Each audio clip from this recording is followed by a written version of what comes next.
உங்க மாவட்டத்துக்குன்னு வந்துட்டு உங்களுக்கு புது அறிவிப்புகளை வெளியிடாம போனா நல்லா இருக்குமா? மேடையில் இருக்க சும்மா இருப்பாங்களா? அது காங்கிரஸ் கட்சியை கேட்க வேண்டாம், தொலைச்சி எடுத்துருவாங்க உரிமையோட.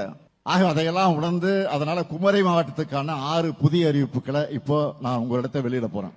முதல் அறிவிப்பு, சுற்றுலா பயணிகள் அதிக அளவு வருகை தரக்கூடிய கன்னியாகுமரி நகராட்சியின் குடிநீர் தேவைகளை நிறைவு செய்ய பழையாற்றிலிருந்து கூடுதல் நீர் வழங்க 28 கோடியே 20 லட்சம் ரூபாய் மதிப்பீட்டுல புதிய திட்டம் செயல்படுத்தப்படும்.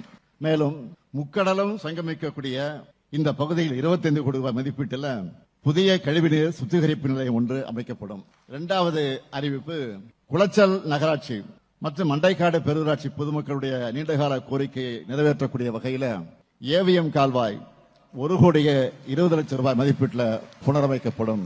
மூன்றாவது அறிவிப்பு, களியக்காவிளை கன்னியாகுமரி சாலையில் அதிகமாக போக்குவரத்து நெரிசல் உள்ள பகுதிகளில் 9 கோடி ரூபாய் செலவில் சாலைகள் அகலப்படுத்தப்படும், மேம்படுத்தப்படும். நான்காவது அறிவிப்பு, கல்குளம் வட்டம் முளகமூட்டில் உள்ள பழம்பெரும் தூய மரியன்னை பசிலிக்கா தேவாலயம் 2 கோடி ரூபாய் செலவில் அதன் பழமை மாறாம புனரமைக்கப்படும்.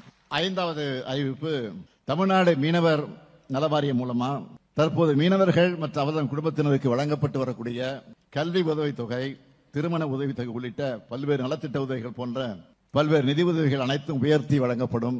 இதற்கான விரிவான அரசாணையும் விரைவில் வெளியிடுவோம். ஆறாவது அறிவிப்பு, கடல்ல மீன்பிடிக்க போகும்போது காணாமல் போகும் நேர்வுல காப்பீடு உள்ளிட்ட நிவாரணங்கள் கிடைக்கக்கூடிய நாள் வரைக்கும் அந்த மீனவ குடும்ப வாரிசுதாரருக்கு மாதம் 2000 ரூபாய் உதவித்தொகையா மீனவர் நல வாரியம் மூலம் வழங்கப்படும். இதுதான் திராவிட மாடல்.